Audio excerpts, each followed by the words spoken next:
The lesson. Oh, yeah. All right, here we go. We got the man, Mason Dane, in the house. How you doing, bro? I'm good, bro. Busy, but I'm great. Thanks for taking the time to jump on. I think we got lucky with getting you on. Just the timing sort of worked out. And like you said, man, you're busy. I could tell from just watching you online that you got a lot of things going on, man. So thank you. No, of course, bro. Good to be here. Now, look, man, it all seems to be happening pretty fast. Like, I'm sure you've been doing your thing for a little bit, but you know what they say, like, sometimes something that looks like it happened quickly, there's actually like a 5-year, 10-year backstory or whatnot. Now, for me personally, I first caught on to you because of the T-Pain reaction thing. And I'm sure probably a lot of people, caught on to you off the back of that. And then, here we are. And we'll get stuck into all that stuff in a moment. But I want to try to catch, your entire career to this point. So going back to the beginning, I mean, you are originally from Newcastle, is that correct? Yeah, Newcastle. And so you're from Newcastle, your early 20s. You started doing the rap thing when, aroundabouts?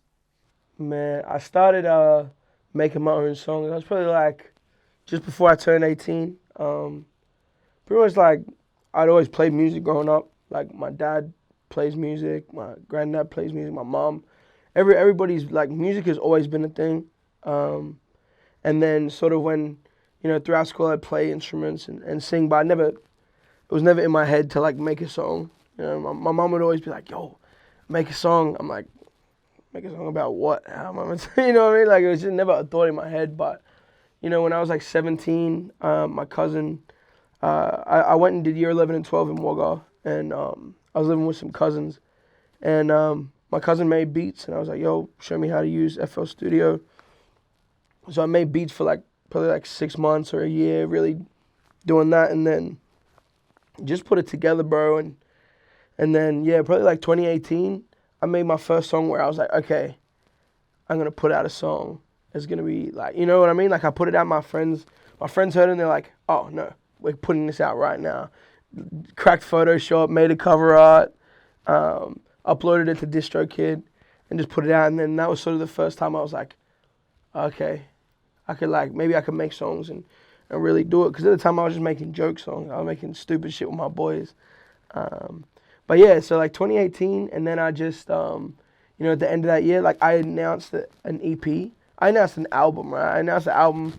I was like, that's what people do. They announce the album, and I announced it, and I hadn't made a single song for it. And I set the date. I already set the date, so I crammed and I made my first ever project, produced by myself and mixed by myself. And then, yeah, so pretty much end of 2018 is when I first was started making songs and putting out songs. Yeah, wow. So that first EP, the Wake Up EP, you did all the production on that yourself? Yeah, there was 1 or 2 that I didn't do, but for the most part, yeah, that was me on production and engineered it all and mixed it all. So when you dropped that first song in 2018, that wasn't part of the Wake Up EP? Yeah, it was. So I had an old song that I put on SoundCloud and stuff called Losing Interest, which was ages ago. But no, the first song that I proper put out on Spotify was called Don't Play. And it was on the project. But that was the first song I made. I made that one on a YouTube beat, and then when I made the project, I did 90% of the production, yeah. Now, I've got in my notes here as well that in 2018, when you've dropped this EP, you were also living in a caravan at that time. Yeah. So the caravan, man. When I finished high school, in Wagga, pretty much I wasn't sure what I was doing after school. I sort of wanted to go to Melbourne and study music, but then I didn't end up getting an ATAR, so I couldn't have even gone if I wanted to. So I was pretty much I told my parents, I'm like, oh, I might do this, I might do that. So my parents moved into a new house, right? And then I was like, yo, I'm coming back. And they're like, oh, not really a room for you for you to stay in. So it's like, yeah, true. They're like, but here we got you this caravan. We'll put it at the side of the house. You can live in that. You get your own space, you know. So I moved in there, spent one night in there. Next day, woke up. It was the middle of summer, glowing hot white box in the, you know what I mean, in the sun. I woke up sweating. I was like, nah, fuck this. I'm not living in this. So like, what I did was I turned it into like a studio when I first thing, and I just slept on my mom's floor on a mattress, a single mattress on my mom's floor, in the lounge room at her place. So yeah, so I was like working out dead late at night because, you know, my dad worked early mornings, and, you know, it's like you can't stay out making music and all that stuff. So it was good I had my own space, and I was sort of making music and making songs and just getting used to like the process. But yeah, no, it was the Caravan Classic Series 2000. And then, so when you talk about turning the Caravan into a bit of a studio, does that mean that the Wake Up EP was recorded in the Caravan space? Yeah, the whole thing was made in the Caravan. I made like, that was where I first started. Like I had it for like a few months. I was making songs in there just for fun, just joke stuff with my boys, and then yeah, like the whole EP, yeah, it was all made in that Caravan. Now, off the back of that EP, then Ziggy, Kid Laroi's manager, like discovered you to some degree? Yeah. So yeah, at the time, like I was a massive Laroi fan. That was, you know, late 2018 when he was first popping off, and yeah, I pretty much was, you know, just like going to shows and showing my face. And one time, I think it was Blood Juice. He was like, "Yo, Laroi's manager follows you." I was like, "What the fuck?" I sent it to my boys. Oh my god, bro, Laroi's manager follows me. What the fuck? Like, imagine if he wants to manage me, type thing. And yeah, like he just hit me one time and was like, "Yo, send me some music." But first, what actually happened? Like I emailed to get it. I was trying to get a Laroi feature on Wake Up on the project, and obviously at that time, like, you know, he's bubbling crazy. And Zig hit me back. He's like, "Hey man, we're not doing features, but you know, keep doing your thing. You know, find a way to, you know, make it you and rep where you're from and stuff like that." And then yeah, he hit me and was like, "Yo, send me some songs." Send him some songs, and then, you know, I went to see Denzel Curry in Sydney, Laroi Open. I'm in the crowd. I'm singing all the words. I'm turning up, and you know, they're backstage and they're like, "You see that kid it was like in the front, the big boy who was saying all the words." And then obviously Ziggy stepped in and be like, "Yo, he's an artist, like, you know, come meet him." So got to meet him, and yeah, and just from there, bro, like he was like, "Yo, you should come down to Sydney, go to the studio," because I'd never been in a studio. It was always just my Caravan. And you know, he's like, "Yo, come down to Sydney, you know, put you in the studio." I'm like, fucking oath. So like I'm getting on this train, bro. Like the sessions would be like 9 a.m. to 5 p.m. So in Newcastle, I get on the train at like 6 a.m., get to Sydney at 9 a.m. Then I'd go to the studio, 9 to 5, get back on the train, get back at 9 p.m. Like I didn't know anybody in Sydney. I didn't know the scene. And, you know, I didn't have any money to go stay at B&Bs every time. So it was cool. I did that like 3 times a week for like 6 months. And then Ziggy's like, "Yo, move down," all that stuff. But yeah, meeting Ziggy's been crazy. And, you know, he's such an accomplished, you know, not only just like a manager, but like radio host. He's doing his thing on Cater right now. He's done, you know, heaps of stuff. You know, label exec. He's got, you know, DB Music. He's just like a legend, man. So I'm super grateful to, you know, work with someone like that. And, you know, especially someone where I went, "Oh, imagine if this guy would manage me." Like really manifested that thing. So it's dope. Yeah, that's crazy. And when you talk about you know, being a fan of the Kid Laroi now, you know, he is, you know, so big that I forget that he's an Australian artist half the time. You know, he's really hit that international level. Now, for you personally, 2 questions: what makes you a fan of the Kid Laroi?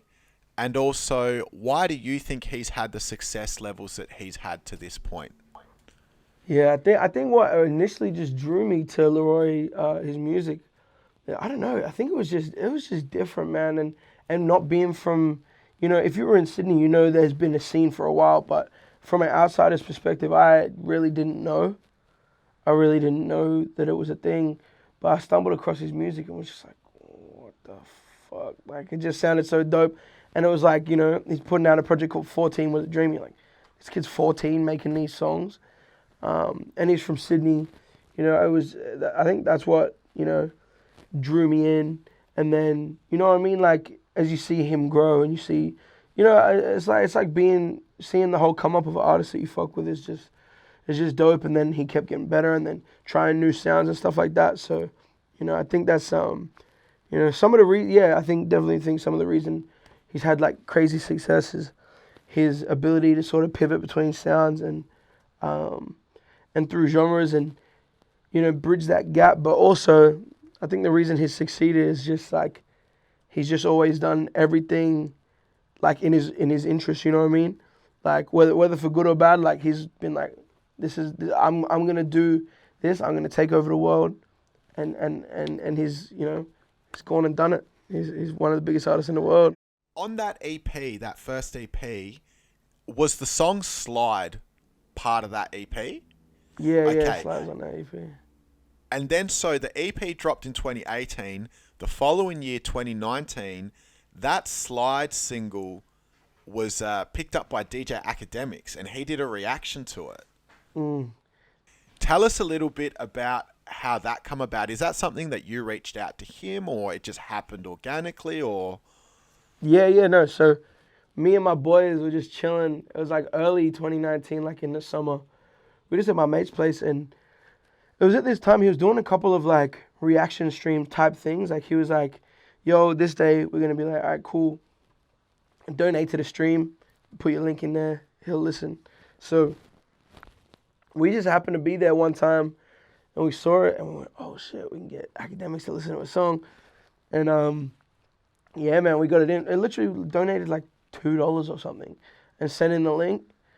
And he was going through them, and there really wasn't anything standing out. And we were just chilling, and then the song came on, and he just instantly, like, he starts bobbing his head, and then has like this hectic reaction. And we were like this is like 3 years ago. We're like, oh my God, I'm about to blow up. This is crazy. DJ Akademiks listened to our song, and just posted it, and it was vibes, bro. But like he, obviously I never had any more contact with Akademiks, but I'm always watching, man. He's a king shit stirrer, bro. He's And was that like the first time that you had any sort of international anything?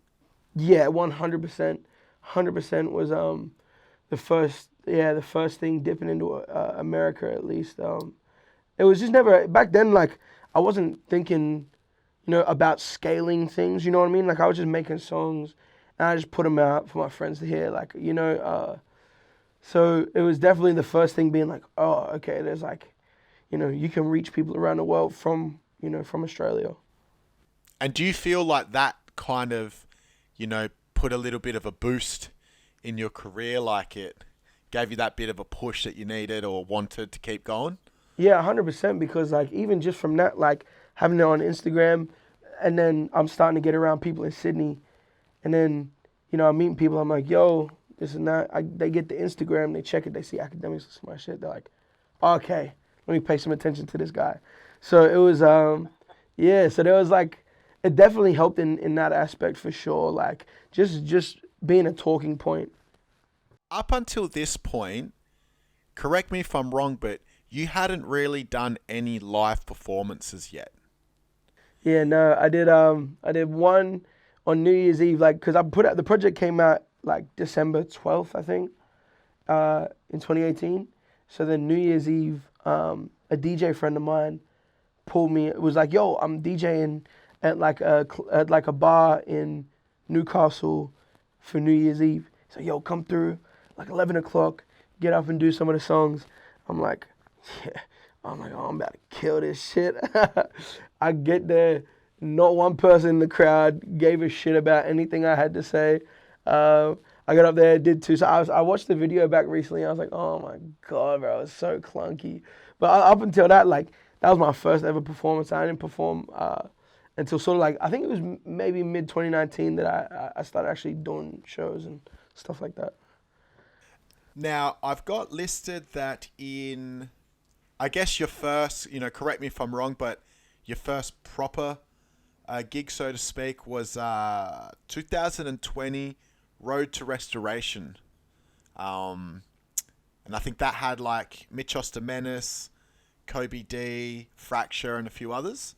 Yeah, that was the like the Fire Relief one. I'd done a couple of I'd done like a few where it's sort of like, yo, here's a lineup of a bunch of artists.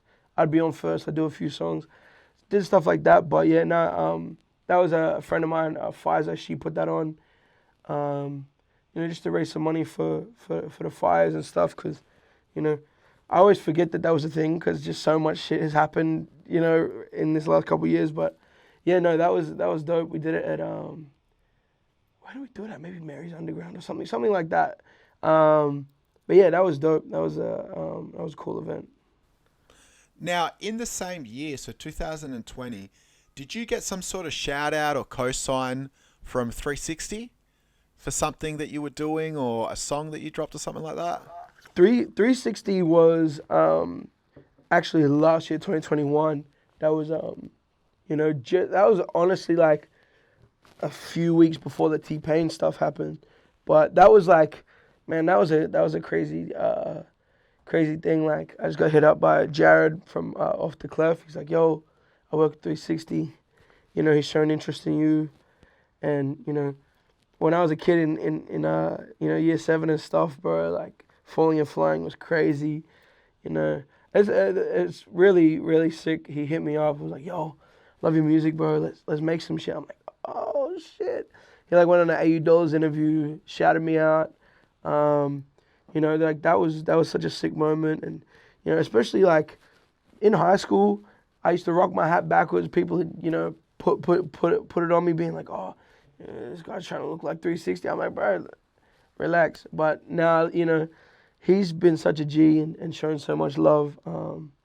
Yeah, man. Shout out to 360, bro.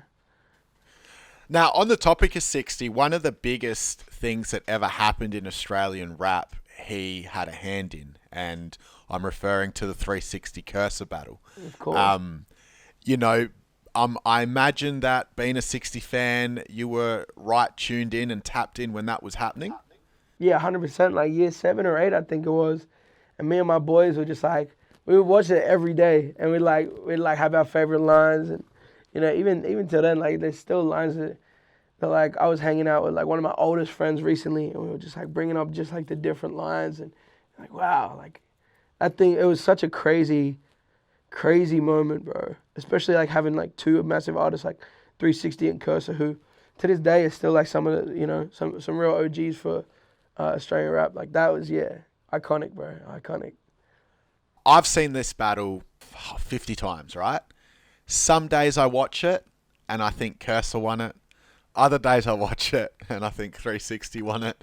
For you personally, who do you think won that battle? And man, why? It might sound biased, but man, I still think that 360 had it.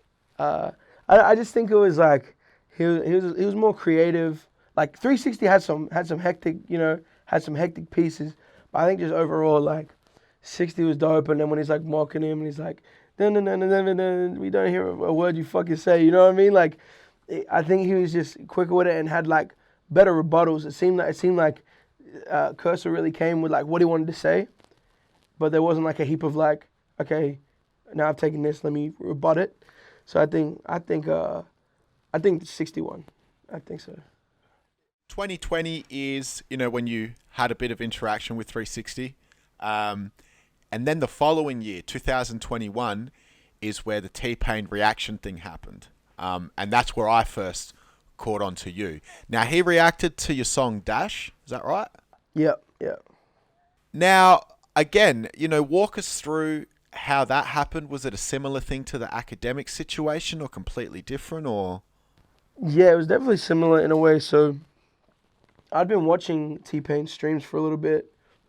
He'd been, he does cook-ups on there, makes music, plays games. But pretty much, yeah, I'd seen that he was doing reactions to like Aussie artists like 1-4 and A Huncho and like Young and Lips, and he'd done a couple of reactions, and I was like, oh, what the fuck? I've never seen these streams. Let me try and figure out how to do it, just because like it'd be hectic to have him react to my song. So I found out how to join the Discord, and then I was just waiting, bro. I was waiting every day for him to do a stream. I didn't know what time he streamed, what days he streamed. So I was just waiting, bro. And then a couple weeks went by, and I was like just chilling on my laptop, wasn't even thinking about it. And then a Discord notification come up, say, get your links ready, about to do it. I'm like, oh shit, get it ready, get the link up, get it ready. And then he's like, all right, go. And you get like 5-10 seconds, he'll open the channel, locked it in. And then I just messaged everybody, messaged every single person ever, yo, T-Pain's gonna listen to Dash. Oh my God. Like it's crazy. And the thing is too, is with Dash, like, man, I was super confident in Dash. Like it was one of those songs where we made it, me and my producer Liam made it in like less than an hour, like 40 minutes. We made that song, just pumped it out for fun. We like to go in the studio and just be like, all right, cool. Let's make this kind of song today. And we warm up with just like a quick hip hop song, get out the way, and then dive into some stuff. So we made that, we put it out. It kind of stagnated. Like I was like, okay, this is the one, and we performed it a couple times. Everyone's like, oh, what's the 150 on the Dash song? Put it out. We put it out. It got like 9,000 views, like streams in like the first month, and then dropped off. Like it was just all playlists, so it just dropped off, and was stagnant for like a month. And I'm like, I really thought that was the one. We spent this money on a video on it and all this stuff, and it was just crazy having to come back around. And then, he's going through, he's listening to songs. He's not feeling anything. Like if you know T-Pain, like he's not one to sugarcoat. He just says it how it is, like, regardless of anything. So he's telling people, oh, you should change this. I'm not feeling this. And I'm like starting to regret like telling everybody to watch. I'm like, fuck, he's gonna hate it. And then yeah, it comes on and he's just blank face, looking at the screen. I'm like, what's he thinking? Then halfway through the verse, he's like starting to, like his face goes a little weird, and then by the time the hook comes around, he's just full stank face, and he just had like the funniest reaction, bro. Like he's instead of just being like, oh, I like it, oh, I don't know, he's like I want to hate this so bad. Fuck this fat motherfucker, bro. Like, I'm going to punch him in the face when I see him, because he'd just gone on that rant, you know what I mean? Being like, do something else. Everything you're doing, Lil Baby's done it, the baby's done it. Like, all this stuff, like, so obviously Dash isn't like, we're not reinventing the wheel here. Like, it's very, it's a Travis Scotty hip-hop track. So, like, the reaction was just perfect, bro. And we were like, oh, yeah, that's got to go on TikTok, because I'd started building my own hype with TikTok a little bit before then. So I put it up there while it already had some steam, went to bed, woke up, I had 1 million views. I'm like, wow. Like legit 1 million views overnight. Had like 1.2 million views on TikTok. It was, I don't know. Wow. And then so once you've woken up and you've noticed that, what sort of progressed from there? What's happened from there?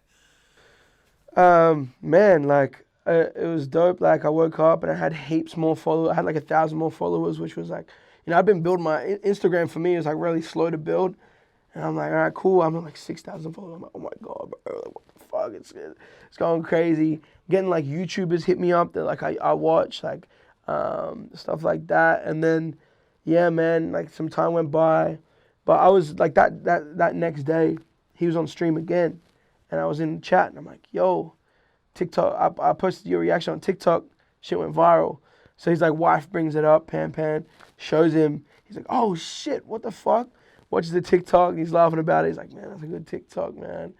And then that was sort of it. Like, I'm like, oh, give me a follow me on Instagram. He hadn't followed me, and you know, he'd follow other artists that he'd reacted to. I'm like, oh, what about me, man? What about me? And then, and then further down the line, I finally got the follow after a couple weeks. And then we were watching the Arias at Warner. Got invited, and when I was on the way, he was on stream again doing another reaction stream. They're like, get your links ready. So I was like, my song Stay Down comes out tomorrow. I've got the music video on an unlisted link ready to go. So I just sent that. And and then so I'm like, okay, cool. I'll get another reaction. It got in. But I came obviously to watch the Arias, and I wasn't on my phone. And then I see, boom, Take Flight tagged you in a post. And it's T-Pain wants to sign Mason Dane and reacts to his new music video. And I'm like, what? He did this reaction. He's talking about he wants to sign me.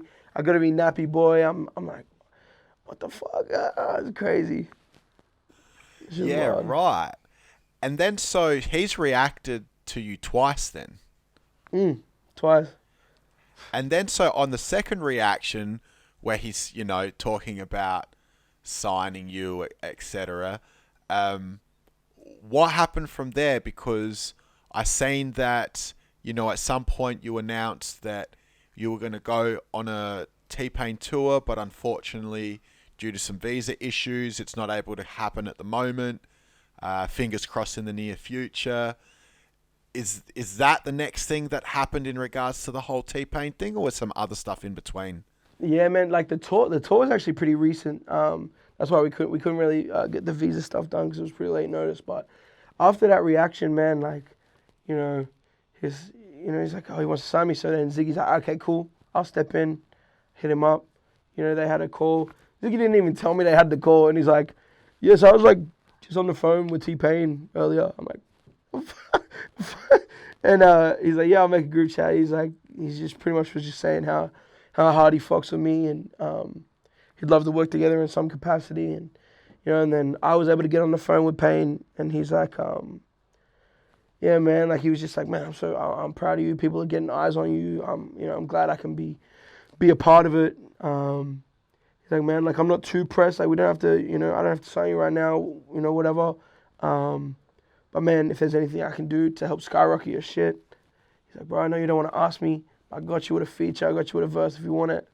I'm like, I'll take one of those. So yeah, then, you know, I sent him Dash. I sent him Dash with an open, and you know, blessed me with a verse. And he cooked it up on Twitch while I'm in the club, and then boom, another notification from Take Flight. T-Pain is cooking up to Mason, doing a verse on Dash right now. So I like tuned into the stream and I heard it, and I'm like, oh my God, I'm like faded at his club. I'm like, oh my God, I gotta fucking soak with T-Pain. And yeah, bro, and that shit just, you know, he sent it to me. He's like, oh man, that's so crazy. I was just mind blown, you know what I mean? He snapped on it really hard, and pretty much like, you know, some time went by, and he's like, man, like I'm just in the Twitch chat. He's like, man, what are we doing, man? We got a song to drop. I'm like, low key needs a video. He's like, bro, high key needs a video. We can make that happen tomorrow if you want to do that. So we just kind of called his bluff a little bit and went, okay, cool, we're gonna come to America. He's like, bro, come through. Tell me where you're going to be, bring a camera, and we'll get it done. So, yeah, we packed our bags and flew over to Atlanta. And it just so happened that it was around my birthday this year, 2022. You know, I was dropping my EP, Chasing Home, on the 21st. My birthday's 21st of Feb. So we got there a few days before that. Tapped in with him in Atlanta. It was crazy. He's like, yeah, come to my house. I'm like, oh my God. We rocked. we pulled up in the Uber to his house. We go down the drive. He's like, oh yeah, this is how you get in. So we go down the driveway through the gate or whatever. We park up. And I call him. I text him. I'm like, yo, we're out front. He's like, no, you're not. I'm like, no, the house with the basketball hoop. Like, we're at the front door. He's like, get away from that house. That is not my house. I'm like, oh shit. So I call him. It was like one of his neighbors who like apparently he's had problems with him before. Like they're always calling the cops on him. and stuff like that. But it was crazy, man, getting to like hang out with T-Pain. He took me to Magic City, to the strip club. And, you know, we got the music video shot a podcast with him and stuff. Like, things have really progressed so crazy, and, you know, like, he's, you know, taught me a lot about the industry, and I'm sure will continue to teach me a lot. He's just such a legend, bro. It's just so wild. It's so crazy. So just to get my head around it 100%, because this is pretty crazy. Yeah. So you drop Dash, he's reacted to that. Now he's saying he wants to sign you. Then he's offered to jump on to do a feature. So you've thrown him on that so that you can put that out as a remix with the T-Pain verse on it. He then says, because you've said, we really need a video. He's just like, we can make it happen. So you've just packed your shit, flown to Atlanta, and rocked up to his crib. And the next thing you know, you're chilling at T-Pain's house. It's so ridiculous, bro. Like, is that right? Have I got it right? That's 100%. That's the timeline. Perfect timeline. That's hectic. And then it's your birthday, so then he's taken you to Magic City, which is one of the iconic strip clubs in Atlanta. Yes. You need to tell me. I need to know, because I know about Atlanta strip club culture, but I've never spoken to someone personally who's experienced it. Walk me through that experience. Bro, the place is different, bro. People are like, oh, you got strip clubs in Australia? I'm like, it's not the same, bro. Like, we rocked up, like, hopped out. Like, Payne, like, full drove us there. Like, Rolls Royce Cullinan. Like, we pull up, we ride out. He's, like, playing unreleased stuff. We're listening to stuff. I'd already had a few drinks. He's like, all right, cool. Go to the bottle shop, do this and that, where he dropped, like, $2.5 grand on alcohol. Like, it's just like, he's like, boys, go get your own bottle, but don't let anybody touch your shit. Don't let anybody drink your shit. Get your own bottle. Don't let anybody touch it. So we, like, did a little, it was crazy full circle moment too, because we did like a podcast where we reacted to music, and I was like, oh, fuck, now I'm here. But nah, bro, the strip club's crazy. We rolled up, like, there's already like 1 million people in the car park at the doors. You know, obviously we're with Payne. He's booked out like the floor section, like right next to the stage. We go straight in. Man, it's crazy, bro. Like, I feel like it's like it's just all like hip hop shit. Like in Australian strip clubs, it's like, okay, they'll play like Candy Shop about like 50 Cent, but it's really just like these old tracks. They're like playing all this shit, and then as soon as Payne walks in, it's just Payne song after Payne song. And everyone's in the club. Like, people are like got their friends on FaceTime, leaning over the stage across the women, being like, "Yo, Payne," and he's like, "Bro, what?" But like, bro, the energy in there is crazy. There's like, man, there's this chick was like, there's like racks on the roof, and she's like swinging upside down on these things. There's money everywhere. They got the ones, like Payne brings out stacks of ones. He's handing me stacks. I'm just throwing them, like getting super drunk. It was like, bro, it was such an experience, man. And like, wow, I ended up blacking out at the end of the night. I blacked out as I got into the Uber. It was a night to remember for sure. And the Atlanta strip clubs are wild. So then, is it when you've gotten back from your Atlanta trip, then you've released your second EP, Chasing Home? Yeah, so I released the EP while I was over there. So I made it. Okay. Yeah, so I made it late last year in the lockdown. Like sort of like mid last year, like from it was like April to like August, so whenever that lockdown was. Because obviously before the T-Pain thing happened, like, you know, my music sort of felt like it was stagnating a lot, and I was sort of, you know, I was like, okay, well, this isn't working. So I sort of we were like, all right, maybe let's rethink things. As far as style-wise, because I was putting out a lot of hard hip-hop stuff, and it just really seemed like nothing was really connecting like that. So, you know, we were like, all right, cool. I've been making all different sounds for the longest time. You know, I've really loved making pop songs.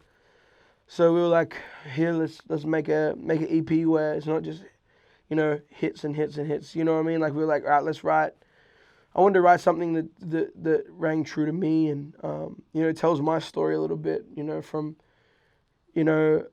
moving to Sydney and being around all these people and different experiences. Like, I've just always sort of like, home has always changed for me. Bounced around a lot of like houses growing up, and then to Wagga and back, and then Sydney, and then America. So I think like it was just such a perfect thing to write about. And yeah, it was just more, let's tell my story, because we haven't told it yet. You know what I mean? We've got all these hard tracks that I'm just putting out that are just like, all right, let's turn up. But that was sort of my head. I was like, maybe it's not connecting because they're not connecting to me. So we made this album, this EP, made it in lockdown over Discord. Me and my producer Liam Thomas, who's like, he's just like the best, bro. He's so talented and can do any sound. And one of my best friends. So we made it all over Discord, and we got this EP ready, and then Dash takes off, and I'm like, oh, now people want hard shit from me. And we just so happened to have Stay Down in the tuck. We just had it there, and we were like, all right, cool. Shoot a video for it, turn it around in a week, put it out just to be like, all right, cool. There's a lot of momentum. Here's how it goes. And then we just wrote out the EP, man, January and February. But it was good. It was good. It was different. It was super different stylistically. And I was sort of maybe a little nervous to show it, especially because it is pretty vulnerable. I talk about a lot of different things. But yeah, I think it was really necessary. And we made the project without any expectation of we wanted to do this many numbers, we wanted to get this much push, but the reception was hectic, bro. Like, and even coming back to the Pain stuff, when I was in Atlanta at his house, we were doing a live stream on my birthday, the night it comes out, and he's surprised me with like a listening party on his stream, and he's like, yo, we're gonna listen to this whole thing back to back, and he really put a lot of eyes on it, so I'm super grateful. But yeah, no, Chasing Home is a special one. Now, with the listening party for that release, a bit of an interesting point, because apparently you performed it on a train from Newcastle to Sydney. We did, yeah. So basically, it was the day before I was gonna leave for America, right? And we're like, we gotta do something. We gotta do something different that hasn't been done. Just to push it, to make it. We wanted to, like I was saying, we weren't focused on numbers. We were focused on making a moment and just doing something that was true to the whole rollout of the project and true to like the style and the sort of things we talked about. Because a lot of the, I write a lot about those trains from Newcastle to Sydney and how long I spent on there and how in a way that was a home for me. And yeah, like, bro, my manager just threw out the idea. We had a meeting. We're like, what can we do? Like, what's the vibe? And Ziggy's really like, he's a very out there person. Like, he's always being funny in public. Like, he'll just like, he's just one of those guys. You know what I mean? He loves just having fun, and having like just doing goofy shit because you're never gonna see these people again. And he's like, yo, why don't you do an acoustic performance on the train? I'm like, hell no, fuck that. I was like, no way. And but then I came around to it, and I was more comfortable with it, and it was still nerve-wracking, but pretty much, yeah, we just had everybody wait at a station on the line, and it was like gonna end at Central, and I missed the stop we were meant to get on. We were meant to get on 2 stops earlier. I missed it. I'm like, oh my god. We raced to the station. Luckily, the train was like 5 minutes late, so we got on. Man, it was crazy. We pulled up to the station. All these people piled on. We filled out a whole carriage.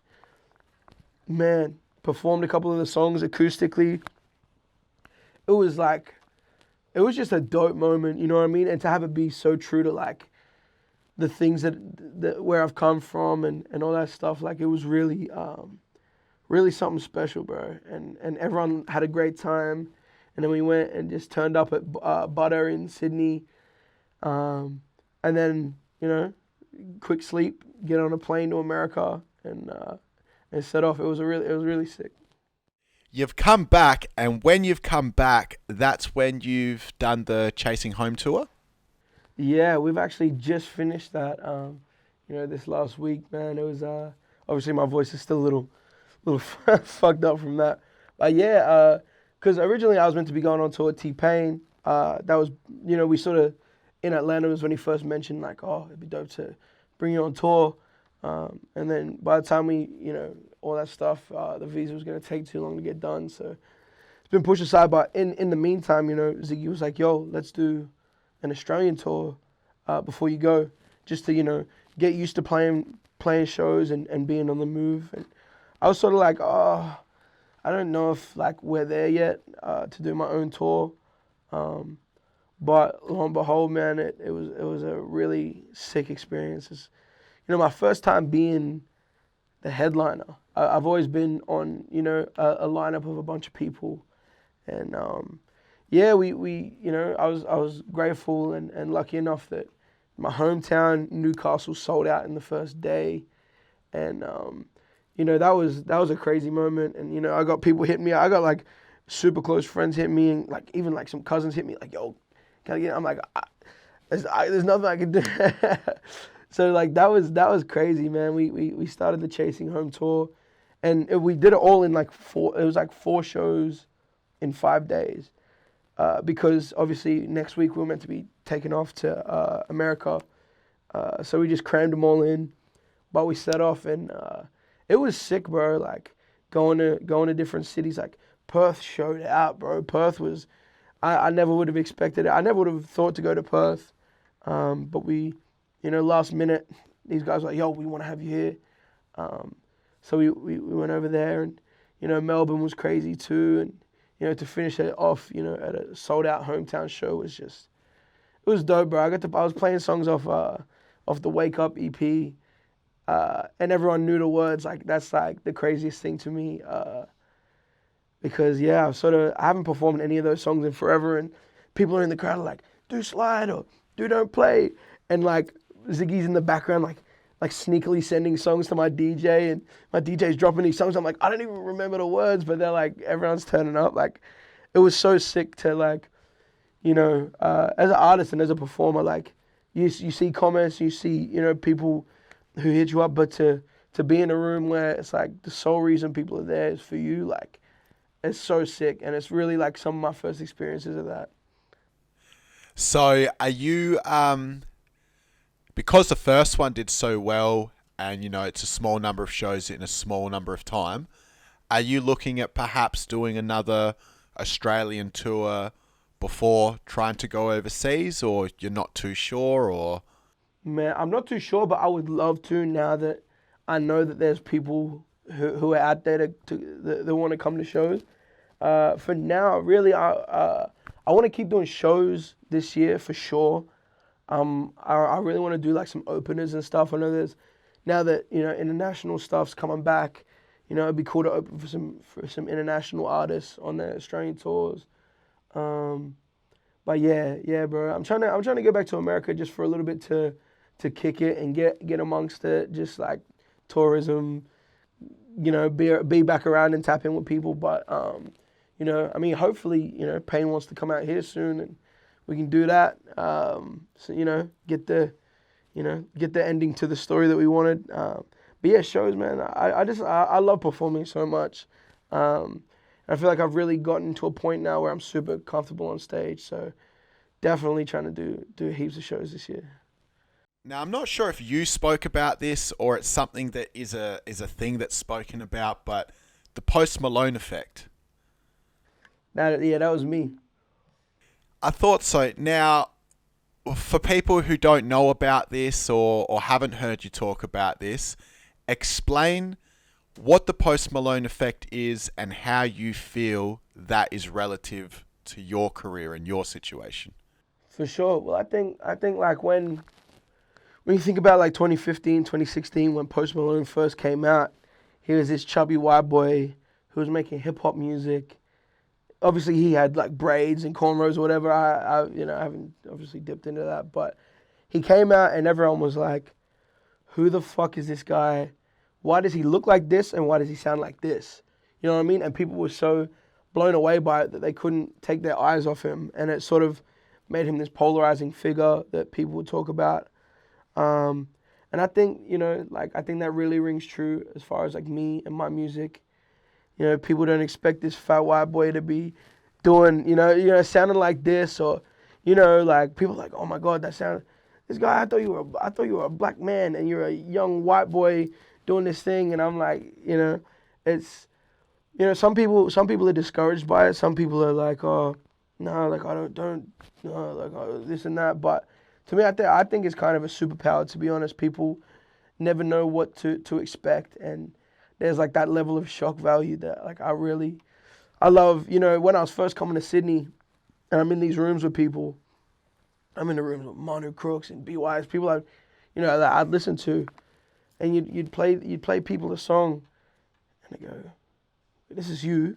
I'm like, yeah. Like, it was like, it instantly can wrap people in and make them excited. So I think that's like, you know, and even on like a deeper level of being like, you know, when I get this success, like, it just shows people that you don't have to look a certain way to be a dope creative and, you know, take over things. You know what I mean? You don't have to, you know, be this person or sound like this or look like this. Like, you know, I'm just myself, and I just be myself. And you know, I think there's a level of admiration that comes from people from the authenticity. When it came time for Stay Down, we're like, I was in lockdown at my mom's house. You know what I mean? And it was like, man, let's just show them how it is. You know what I mean? We shot that video at my mom's house. We shot it at like my parents' house in Newcastle, in Maryland, and you know, we had to, you know, put the caravan in, and it's like, what would a day be like? And you know, obviously we brought the boys up from Sydney and stuff like that, but it was like, you know, I wake up, producer Liam's outside, we got like, we found that cool frame, you know what I mean, where it's like the caravan, it's like a caravan park, got like the chairs and the fake grass, and yeah, it was just important to, you know, show that, you know, aside from the music, like, I'm just an Aussie boy from Newcastle, and you know, this is realistically, you know, how it is. And you know, we go up the back, have a barbecue, my dad jumps off the roof, you know what I mean? Like, it was it was just a sick video. And I think, like, you know, my best video, so shout out to obviously The Last Edition, who's, you know, my videographer, my man. He came with us to America to film everything, and yeah, man, it was a dope video. The English footballer, Daniel Sturridge. Daniel Sturridge. He wanted some of your beats for some side hustle he had going on, managing producers or running a label or something. Can you fill us in? I mean, first of all, what club does he play for? I'm not too familiar with the actual athlete. Yeah, so Daniel Sturridge, he's like a legendary soccer player from. He's an English player. You know, played for Liverpool. He's just like a bit of a legend, and you know, obviously as a kid, you know, in high school I'm playing FIFA, bro. He always gets Sturridge up front. He was dope. When every time he'd score, he'd hit this funny dance. He was just like a legend in football. So yeah, I don't know exactly how it came about, but I got a text one day from Ziggy, and he said, "Yo, Daniel Sturridge wants to get in the studio with you," and I'm like, "What the fuck? What?" And he's like, yeah, and then he broke it down. Pretty much like Sturridge, now he plays in the A-League. He's come here and he plays for Perth. And he just gone down, but he'd known Ziggy for a long time, because back when Ziggy used to work with Anther Rose, Sturridge was like in Australia for something and like posted a story playing one of Anther's songs and didn't know that Anther was actually from Sydney. And Ziggy was like, yo, it's my artist, meet him. They wanted to work together in some capacity, but I don't think it panned out. But yeah, he just knew Ziggy for a while, and turns out he manages producers. He's got a production company where, you know, he's got a bunch of producers from all over the world, and he just connects them with artists, and then, you know what I mean, they handle the back end and stuff like that. So he's like, I'm like what, he raps, he wants to make a song with me or something? I was still just like blown away. But then he's like, yeah, nah, he manages producers. He just wants to play you some beats, see what you're vibing. just tap in and connect. So he came through to the studio, played me a bunch of beats. It was just crazy, man. Like, there's been so many like weird things that have come from this whole moment. Like, man, even like crazy, like Megan Trainor follows me on Instagram. Like, it's like so many weird things have come from just this small period. But yeah, like being in the studio with Sturridge was crazy. And yeah, he just played me some beats from his producers. When I went to America, I actually tapped in with one of his producers, Repco, who's from America. He used to be on Internet Money. He's like, and now me and him FaceTime all the time. He's a sick cunt. He's hilarious. So it's been dope, man. Like, so odd. Daniel Sturridge and T-Pain. Like, what is my life, bro? The lesson. 2-7. Oh yeah.